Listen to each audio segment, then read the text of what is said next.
Breaking news group 1 పరీక్షల విషయంలో high court తీర్పుపై అప్పీలుకు వెళ్లాలని టీజీపీఎస్సీ నిర్ణయించింది. హైకోర్టు తీర్పుపై న్యాయ నిపుణులతో చర్చించిన కమిషన్ అవసరమైతే సుప్రీంకోర్టుకైనా వెళ్లాలని నిర్ణయం తీసుకుంది. హైకోర్టు తీర్పు తర్వాత ప్రభుత్వానికి టీజీపీఎస్సీ చైర్మన్ నివేదిక ఇవ్వనున్నారు. సర్కార్ నుంచి అనుమతి రాగానే కోర్టులో review petition వేయనుంది TGPSC.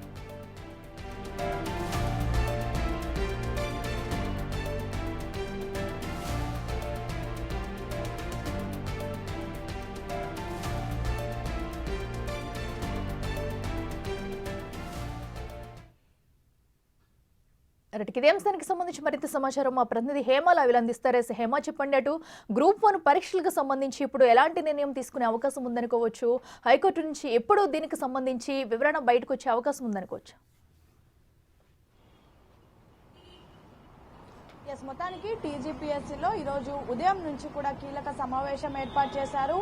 TGPSC chairman తో పాటు ఇతర కమిషన్ సభ్యులంతా కూడా ఈ సమావేశంలో పాల్గొన్నారు. ప్రధానంగా నిన్న హైకోర్టు ఇచ్చినటువంటి తీర్పు పైన ఎలాంటి నిర్ణయం తీసుకోవాలి, ఫర్దర్ గా ఎలా మూవ్ అవ్వాలి అనే అంశం పైన కూడా ఈరోజు సమావేశం అయ్యారు. సమావేశంలో కీలక నిర్ణయం కూడా తీసుకున్నారు. అయితే నిన్న మనకి తెలిసిందే, హైకోర్టు సింగిల్ బెంచ్ తీర్పును వెల్లడించింది.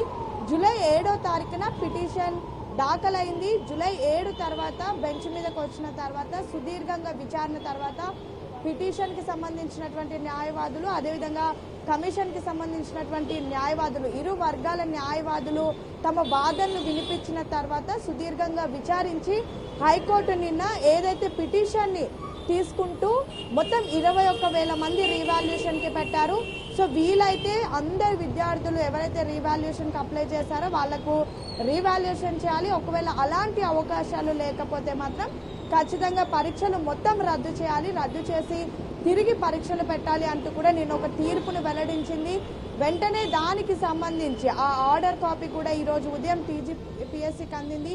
సో ఈ రోజు దీనిపైన ఎలా ముందుకు వెళ్ళాలి అనే అంశం పైన కూడా కాసేపటి క్రితం వరకు చర్చించారు. కాసేపటి క్రితమే ఈ సమావేశం కూడా ముగిసినటువంటి పరిస్థితి. అయితే ఈ రోజు మొత్తం కూడా ప్రస్తుతం మనం ఉన్నటువంటి ఇదే టీజీపీఎస్సీలో చైర్మన్ తో పాటు కమిషన్ సభ్యులు, అదేవిధంగా న్యాయ నిపుణులతో పాటు సమావేశమయ్యారు. ప్రస్తుతం మనకున్నటువంటి సమాచారం మేరకు ఏదైతే సింగిల్ బెంచ్ ఇచ్చినటువంటి ఆర్డర్ ఉందో దాన్ని సవాల్ చేస్తూ డివిజన్ బెంచ్ కి వెళ్లాలని ప్రస్తుతం కమిషన్ భావించినట్టుగా కూడా మనకి తెలుస్తా ఉంది. ఇన్ కేస్ డివిజన్ బెంచ్ లో కూడా తమ అనుకున్నటువంటి తీర్పు రాకపోతే మాత్రం సుప్రీంకోర్టునైనా ఆశ్రయించడానికి ప్రస్తుతం కమిషన్ సిద్ధమవుతున్నట్టుగా కూడా మనకి తెలుస్తా ఉంది. అయితే నిన్న హైకోర్టు ఇచ్చినటువంటి ఆర్డర్ ఏదైతే ఉందో దాన్ని బేస్ చేసుకొని నివేదికను కూడా మరి కాసేపట్లో ప్రభుత్వానికి ఇచ్చేటటువంటి అవకాశాలు కూడా కనిపిస్తున్నాయి.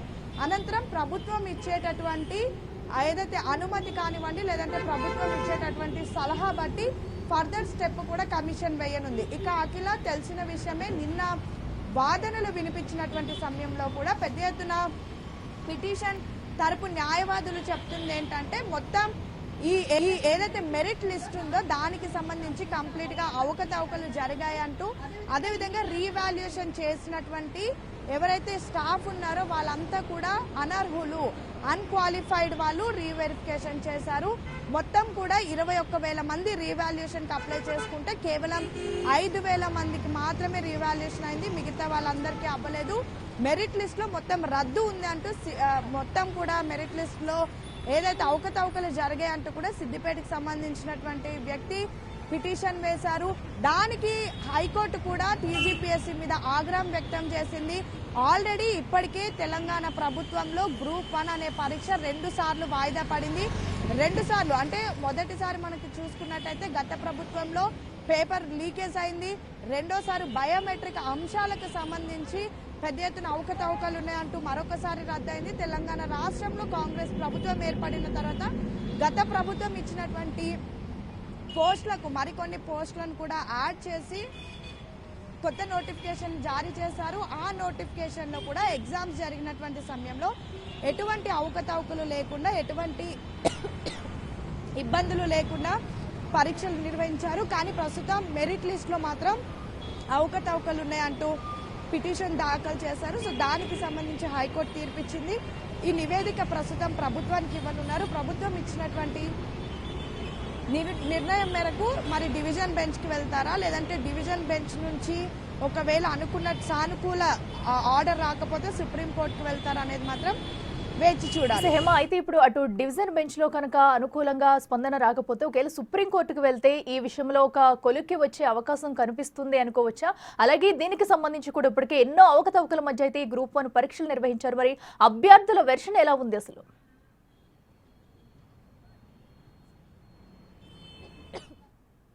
హైకోర్టు ఇచ్చినటువంటి తీర్పును అటు విద్యార్థుల్లో కూడా రెండు వర్గాలుగా ఉన్నారు. అంటే కొంతమంది తీర్పుని స్వాగతిస్తున్నారు, మరికొంతమంది తీర్పుని వ్యతిరేకిస్తున్నారు. ఎందుకంటే నిరుద్యోగులు ఎన్నో ఏళ్ల నుంచి ఎదురు చూస్తున్నటువంటి తమ కళ, గత ప్రభుత్వంలో గ్రూప్ 1 కి గ్రూప్స్ కి సంబంధించి ఎటువంటి నోటిఫికేషన్ ఇవ్వలేదు.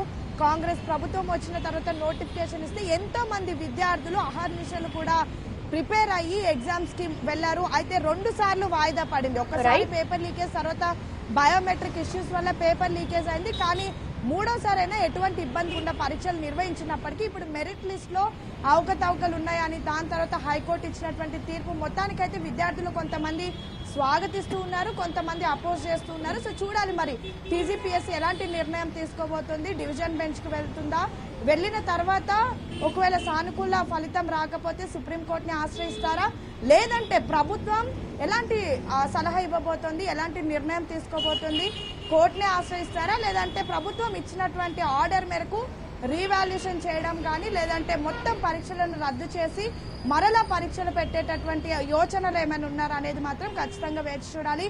మొత్తానికైతే తెలంగాణ రాష్ట్రంలో ఉన్నటువంటి నిరుద్యోగులు ఎన్నో రోజుల నుంచి ఎదురు చూస్తున్నటువంటి కోర్టు ఆర్డర్ వచ్చినప్పటికీ కూడా స్టిల్ ఒక కన్ఫ్యూజన్ లో ఉన్నారు. మరి టీజీపీఎస్సీ చేతిలో ప్రస్తుతం ఎంతో మంది విద్యార్థుల భవిష్యత్తు ఉంది. సో ఎలాంటి నిర్ణయం తీసుకుంటారు అనేది మాత్రం వేచి చూడాలి.